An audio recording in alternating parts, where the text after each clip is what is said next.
প্রত্যেক সপ্তাহের মতন এ সপ্তাহতেও মার্কেট নিয়ে আলোচনা করব। এ সপ্তাহে নিফটি, ব্যাংক নিফটি কীরকম মুভ করবে সেটা নিয়ে আলোচনা করব। এর সাথে সাথেই আইটি সেক্টর নিয়ে ডিসকাস করব। এই আইটি সেক্টরের কয়েকটা স্টক সম্পর্কেও আলোচনা করব। তাহলে চলুন ভিডিওটা শুরু করা যাক। ভিডিও শুরু করার আগে বলি, চ্যানেলে যদি ফার্স্ট টাইম ভিজিট করে থাকেন তাহলে অবশ্যই চ্যানেলটা সাবস্ক্রাইব করে নেবেন আর পাশে থাকা বেল আইকনটা প্রেস করে রাখবেন। আমি ভিডিও আপলোড করার সাথে সাথে আপনাদের কাছে ভিডিওটা পৌঁছে যাবে। তো আমরা লাস্ট থার্সডেতে নিফটির মধ্যে ক্লোজিং পেয়েছি 22,397-তে। তো আমরা যদি একবার নিফটির যে 1 আওয়ার্সের চার্ট আছে সেটা ওপেন করি, সেখানে আমরা দেখতে পাচ্ছি নিফটি কিন্তু লাস্ট উইকে একটা রেঞ্জের মধ্যে ট্রেড করেছে।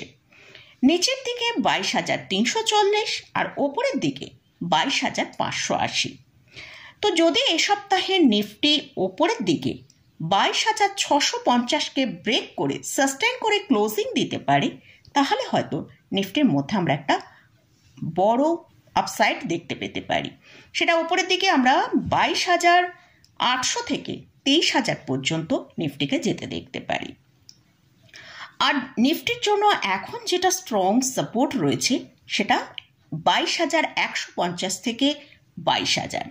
এই স্ট্রং সাপোর্ট লেভেলটা ব্রেক করে যদি নিফটি ট্রেড করে, তাহলে কিন্তু নিফটির মধ্যে একটা ভালো সেলিং আসতে পারে। যেটা নিচের দিকে আসবে সেটা হচ্ছে 21,950। এবারে আমরা দেখব যে মানডেতে নিফটি কীরকম ওপেন হতে পারে। তার আগে আমরা একবার ইউএস মার্কেটের দিকে ফোকাস করব। সেখানে আমরা দেখছি ডাউন জোন লাস্ট ফ্রাইডেতে 674 পয়েন্ট পজিটিভ এবং ন্যাসড্যাক 450 পয়েন্ট পজিটিভে ক্লোজ হয়েছে। তো আগামীকাল আমাদের ইন্ডিয়ান মার্কেট হয়তো একটা গ্যাপ আপ ওপেনিং হতে পারে। যদি আমরা নিফটিকে দেখি 22,450-এর ওপর ট্রেড করে সাস্টেন করতে পারছে, তাহলে ওপরের দিকে নিফটি 22,550 থেকে 22,600 পর্যন্ত মুভ করতে পারে।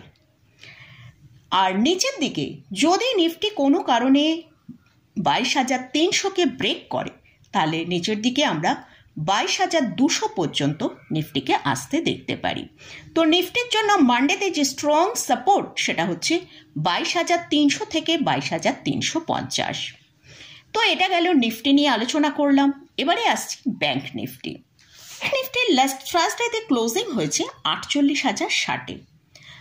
তো ব্যাংক নিফটিকে আমরা যদি দেখি এ সপ্তাহে 47,800-র নিচে ট্রেড করতে, তাহলে কিন্তু ব্যাংক নিফটির মধ্যে একটা বড় সেলিং আসতে পারে।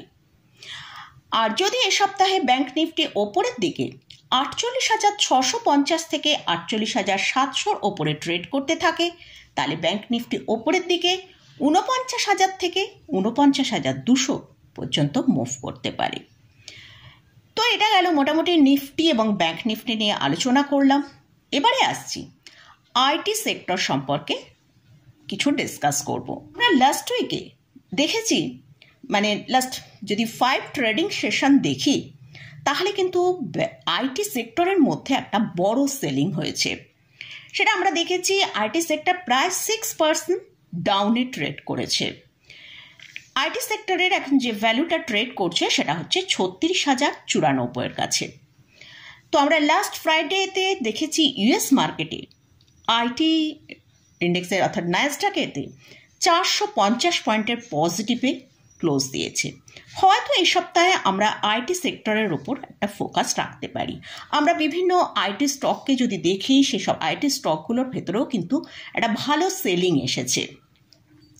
তো ফার্স্ট ইনফোসিসের জন্য আমরা ইনফোসিসের কারেন্ট যে প্রাইসটা চলছে সেটা 1,579 টাকার কাছে। তো ইনফোসিসের যে সাপোর্টটা রয়েছে নিচের দিকে সেটা হচ্ছে 1,560 টাকার কাছাকাছি একটা স্ট্রং সাপোর্ট রয়েছে। যদি এটা ব্রেক করে, ইনফোসিস কিন্তু আরও অনেকটা নিচের দিকে চলে আসতে পারে, প্রায় 1,400 টাকার কাছে চলে আসতে পারে। আর যদি এই সাপোর্টটা মেনটেন করতে পারে, তাহলে ওপরের দিকে আমরা মোটামুটি 5 to 6% একটা র্যালি ইনফোসিসের মধ্যে দেখতে পেতে পারি। নেক্সট হচ্ছে উইপ্রো স্টকের যে সাপোর্টটা রয়েছে নিচের দিকে, উইপ্রো স্টকটার কারেন্ট প্রাইস চলছে 260-62 টাকার কাছে ট্রেড করছে। এই স্টকটার যে নিচের দিকে যে সাপোর্টটা আছে সেটা হচ্ছে 254 টাকার কাছে। যদি 254 টাকা ব্রেক করে তাহলে কিন্তু এই স্টকের মধ্যে আরও বেশ কিছুটা সেলিং আমরা দেখতে পেতে পারি।